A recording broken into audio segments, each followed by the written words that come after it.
होगा 1/b। इसी प्रकार एफ सी होगा 1/c। ये वैल्यू फंक्शन की आ गई। तो अब अपने को एफ ए बी पूछा था, तो उसका फाइनल आंसर अपन निकाल लेते हैं। तो एफ ए बी पूछा है, तो वो होगा F B minus F A over B minus A. तो F B A 1/b, F A 1/a और ये बी माइनस ए। तो ये वैल्यू आ गई। इसमें ए बी एलसीएम आ गया, तो ये आ गया A minus B over B minus A. तो अगर इसे काटे तो माइनस कॉमन ले लिए, तो -1/AB आ गया। तो एफ ए बी की वैल्यू हो गई -1/AB। इसी प्रकार एफ बी सी की वैल्यू हो जाएगी -1/BC। तो फिर एफ ए बी सी अब निकाल लेते हैं फाइनल रिजल्ट इसका। तो ये होगा F B C minus F A B over C minus A. अब कैलकुलेट करते हैं। एफ बी सी है -1/BC, एफ ए बी अपन ने ऊपर कैलकुलेट किया -1/AB, तो minus minus plus 1/AB over C minus A. Value calculate कर लें, तो इसका एलसीएम आ गया ए बी सी। तो ये हो गया ए बी सी और ये सी माइनस ए पहले से ही रखा हुआ है। तो ए बी सी की वैल्यू अगर एलसीएम है तो ये आ गया -A plus C means C minus A. तो C minus A will cancel out, then we get finally 1/ABC। तो जो क्वेश्चन में पूछे गए थे, दो वैल्यू जो पूछी गई थी, उनको ठीक तरह से समझने के लिए पहले अपन ने डिवाइडेड डिफरेंस टेबल बना ली। इन तीन वैल्यू के लिए ये तीनों वैल्यू फंक्शन की दी गई थी। इसमें पहला डिवाइडेड डिफरेंस क्या क्या आएंगे वो देख लिए, फिर सेकंड डिवाइडेड डिफरेंस क्या आएगा वो भी अपन ने देख लिया। अब चूंकि फंक्शन यहाँ पर दिया गया F X is equal to 1/x, तो यहाँ पर एफ एक्स की वैल्यू अगर 1/x है तो उसके लिए मान आगे कैलकुलेट कर लेंगे। तो एफ ए बी ये होगा, एफ ए बी सी की वैल्यू अपन ने लिखी ये वाली होगी, जिसमें एफ ए है 1/a, एफ बी है 1/b, एफ सी है 1/c। इसको कैलकुलेट करने पर फाइनली एफ ए बी की वैल्यू आ गई -1/AB और एफ ए बी सी की वैल्यू आ गई ए बी सी। इसे चाहें तो अपन अगर दूसरे संकेत से लिखना चाहते हैं तो इसको विभाजित अंतर ए बी एफ सी लिखा जाएगा। तो ये विभाजित अंतर है।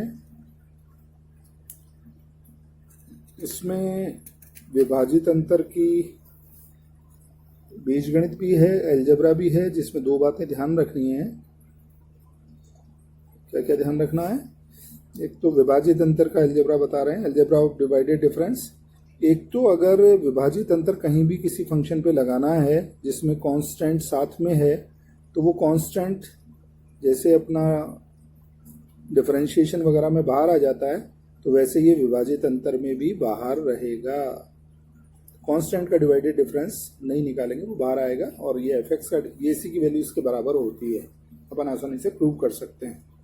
और अगर दो फलनों का बीजीय योग दे रखा है, जैसे बीजीय योग दे रखा है, विभाजित अंतर की बात कर रहे हैं, F X plus F Y, दो मान लीजिए जी वाई ले लो, जी एक्स ले लो, ये दो फलन दे रखे हैं जिनका बीजीय योग दे रखा है और उसका विभाजित अंतर निकालना है।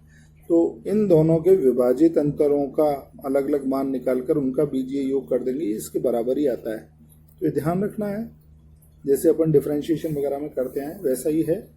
इसको आसानी से अपन ध्यान रखेंगे तो फिर क्वेश्चंस को करने में दिक्कत नहीं आएगी। इसी प्रकार विभाजित अंतर के प्रॉपर्टीज भी हैं, गुणधर्म भी हैं, वो भी क्या है समझ लेते हैं। प्रूव आसानी से आप लोग कर सकेंगे, कोई दिक्कत उसमें नहीं आती है। लेकिन ये बीजगणित इसकी ध्यान होनी चाहिए, अलजेब्रा इसका अपन ने पढ़ा, तो प्रॉपर्टी भी अपने को पता होनी चाहिए, और दोनों इंपॉर्टेंट प्रॉपर्टीज ही हैं इसकी। तो ये प्रॉपर्टीज में फर्स्ट प्रॉपर्टी देखिए क्या है कि विभाजित अंतर उनके चरों के सम्मित फलन होते हैं। जैसे कहने का क्या मतलब है कि एफ ए बी निकालें तो ये चरों के सम्मित फलन होते हैं। एफ बी ए बी उतना ही इक्वल होता है, दोनों के मान इक्वल ही होते हैं। अपन आसानी से देख सकते हैं एफ ए बी का मान क्या है, F B minus F A over B minus A. इसमें से अगर ऊपर नीचे माइनस कॉमन ले लें तो ये माइनस ऊपर से कॉमन लिया तो ये हो गया F A minus F B, नीचे से भी माइनस कॉमन ले तो ये हो गया ए माइनस बी। तो ये माइनस माइनस तो हो गया प्लस, और ये वैल्यू सीधी सीधी एफ बी ही तो है। तो विभाजित अंतर हमेशा चरों के सम्मित फलन होते हैं। तो जैसे पहले विभाजित अंतर के लिए मैंने बताया है, ऐसे ही आगे के दूसरे तीसरे चौथे विभाजित अंतर के लिए अपन आसानी से मान ज्ञात कर सकते हैं। तो इसको अगर अपन लिखना भी चाहें तो एफ ए बी की जो वैल्यू लिखी है, इस वैल्यू को मैं अगर लिखना चाहूँ और बदल के, तो दिस इम्प्लाइज, यहाँ पर चेंज करके इसी वैल्यू को लिख रहा हूँ, एफ बी माइनस, आगे है तो पहले इसको लिख देता हूँ बी माइनस है, तो है जैसा ही बी माइनस को इससे डिवाइड किया और इसमें माइनस, ये बी माइनस है इसमें माइनस कॉमन ले रहा हूँ, माइनस माइनस ये प्लस बना लिया, F A over A minus B, A minus B. तो इसे चाहें तो अपन समेशन के रूप में लिखना चाहें तो ये लिख सकते हैं F A over A minus B. ये अपन इसको समेशन के रूप में लिखना चाहें तो ऐसे आसानी से लिख सकते हैं, क्योंकि ये दो यहाँ पर वैल्यू हैं, एक तो ए और बी। तो एफ ए के नीचे ए माइनस बी आएगा तो एफ बी के नीचे बी माइनस से आएगा, दो ही वेरिएबल हैं यहाँ पर ए और बी, इसको ध्यान रखेंगे। तो इसी प्रकार अगर अपन तीसरे विभाजित अंतर पर जाएंगे तो एफ ए बी सी की वैल्यू अगर अपन कैलकुलेट करेंगे तो बड़ी आसानी से प्रूव कर सकते हैं। ये हो जाएगा F A over A minus B A minus C. इसको एक्सपेंड करें अगर अपन तो ये इसका मान क्या है, समेशन लगाने का मतलब क्या है, इसका मतलब है कि जैसा एफ ए के साथ लिखा गया है वैसा ही बी और सी के साथ भी लिखना है, A minus C plus F B over B minus A B minus C plus F C over C minus A C minus B. इसको आप ठीक तरह से सॉल्व करेंगे तो ये दूसरा विभाजित अंतर का मान ही बनेगा, आसानी से अपन देख सकते हैं। तो फिर ये चीज़ एफ ए बी सी से लिखें या एफ बी बी सी ए से लिखें या एफ सी ए बी से लिखें, समेशन के रूप में आ गई तो वो अपनी जो प्रॉपर्टी थी वो प्रूव हो गई कि विभाजित अंतर अपने चरों के संगत सम्मित फलन होते हैं। उनके वेरिएबल ये जो तीन चर दिए हुए हैं ए बी सी, ये आगे पीछे कहीं भी लिखे हों उसके मान में परिवर्तन नहीं होता है। ये पहली प्रॉपर्टी कहलाती है। दूसरी प्रॉपर्टी है कि n घात वाले बहुपद के nवें विभाजित अंतर अचर होते हैं। अगर अपने को कोई बहुपद मान लीजिए यूँ लेते हैं कि पॉलिनोमियल कोई एफ एक्स दिया हुआ है फलन x की power n, the divided difference of polynomial of nth degree are constant. तो एफ एक्स ये पॉलिनोमियल दिया गया, x की पावर n पॉलिनोमियल दिया गया है, तो इसको अपन ने फंक्शन से लिख दिया F X is equal to X की पावर n। तो nवां विभाजित अंतर अगर अपन एफ एक्स का निकालेंगे तो ये कांस्टेंट आएगा। तो जैसे अग्रांतर थे ना कि n घात का अगर कोई बहुपद दिया गया है तो उसका nवां अग्रांतर अचर होता है और उसके आगे वाले सारे अग्रांतर शून्य होते हैं। तो वो चीज विभाजित अंतर में भी वही है कि इसका nवां विभाजित अंतर तो अचर होगा और n+1 और आगे के सारे विभाजित अंतर शून्य होंगे। तो ये दोनों प्रॉपर्टी हैं विभाजित अंतर की, इनको थोड़ा सा ध्यान रखना क्योंकि आगे क्वेश्चंस में काम में आएगी। और इसमें एक और है relation between ordinary and divided difference. आज इतना देखते हैं, रिलेशन बिटवीन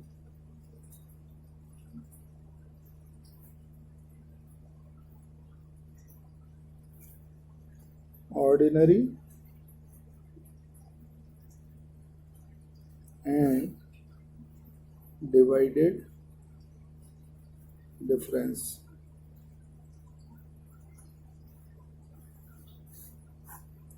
तो अपने को ऑर्डिनरी पता ही है अंतर क्या होता है। तो जैसे मान लीजिए चर के समदूरस्थ मान अगर दिए हुए हों x0, x1, x2, ये मान लीजिए समदूरस्थ अगर हैं तो इनका अंतर x1 minus x0, x2 minus x1, x3 minus x2 ये सब अचर होगा।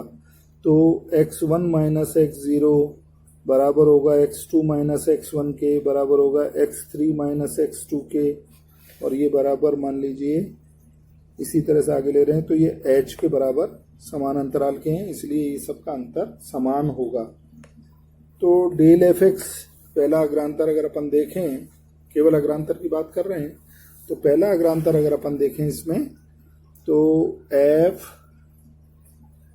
डेल एफ एक्स निकालें तो डेल एफ एक्स 0 ये बनेगा F X 1 minus F X 0।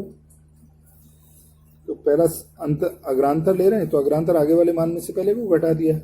इसी प्रकार अग्रांतर दूसरा लें x0 का, तो ये मान आएगा del F X 1 minus del F X 0। एक बार दोनों पे लगा दिया अपन ने डेल, इधर भी एक डेल बढ़ा दिया तो इनके भी एक एक डेल बढ़ा दिया। इसी प्रकार आगे अपन निकाल सकते हैं कि जैसे डेल क्यूब एफ एक्स 0 लिखना चाहें तो डेल क्यूब एफ एक्स 0 हो जाएगा del square F X 1 minus del square F X 0। तो ये अपन आगे तक ले सकते हैं, इसमें कोई प्रॉब्लम नहीं है, ये तो साधारण अग्रांतर थे। तो अब विभाजित अंतर की बात करें तो पहला विभाजित अंतर एफ एक्स 0 ओवर एक्स 1 पर ले रहे हैं, पहला विभाजित अंतर लिख रहे हैं अब अपन, तो ये आता है F X 1 minus F X 0 over X 1 minus x 0। अब चूंकि समान अंतराल थे तो वैल्यू अपने पहले लिखी थी x1 माइनस एक्स 0 की, h है समान अंतर है, तो ये तो हो गया डेल एफ एक्स 0, ये ऊपर रहा F X 1 minus F X 0 तो डेल एफ एक्स 0 है, और ये मान h है। तो ये साधारण अग्रांतर और विभाजित अंतर दोनों में संबंध पहला स्थापित हो गया कि डेल एफ एक्स 0 होता है विभाजित अंतर वाला अग्रांतर बटे h। इसी तरह से आगे चलें अपन कि del square F X 0 over x1 x2 निकालें तो ये मान आएगा del F X 0 over x1 minus del F X 2 over x1 F X 1 लिखो इसे ओवर x2 बटे x2 माइनस, ये पहले लिख लिया अपन ने, तो x0 माइनस x2। उल्टा भी लिख सकते थे इसमें, ऐसा भी लिख सकते हैं क्योंकि चरों से सम्मित फलन होता है, इसलिए कोई फर्क नहीं पड़ेगा। तो इसका मान लिखें तो इसका मान है 1/h डेल एफ एक्स 0 ऊपर लिखा हुआ है, इसका मान है 1/h del F X 1 over ये आ गया x0 माइनस x2, तो ये माइनस के 2h आ गए, तो ये हो गया डेल स्क्वायर, ये विभाजित अंतर से अपन ने समान अंतर में कर दिया, तो ये तो हो गया 2h स्क्वायर तो नीचे आ गया, तो del square F X 0 over 2h square. तो डेल स्क्वायर एक्स 0 में अपन ने del F X 1 minus del F X 0 लिख रखा है, ये रहा del F X 1 minus del F X 0, del square F X 0 कहलाता है, डेल स्क्वायर एफ एक्स 0 तो माइनस आएगा, तो माइनस माइनस तो बन गया प्लस, तो फैक्टोरियल 2h स्क्वायर ये बन गया। तो इसी प्रकार अपन इसी की सिमेट्री को ध्यान में रख के अगर अपन लिखना चाहें कि del N F X 0 over X 1 से लेके जनरलाइज फॉर्म में लिख रहे हैं xn तक, तो ये वैल्यू हो जाएगी 1 factorial n h raise to the power n del n F X 0। तो ये ही संबंध है साधारण अंतर और विभाजित अंतर में। तो कई बार एग्जाम में पूछ लेता है, तो इसका अपने को ध्यान रखना है कि साधारण अंतर और विभाजित अंतर में आपस में क्या संबंध है। तो ये अब आपके इसके बाद शेष रह गया न्यूटन विभाजित अंतर सूत्र और लाग्रांज सूत्र वो नेक्स्ट क्लास में अपन पढ़ेंगे। Thank you.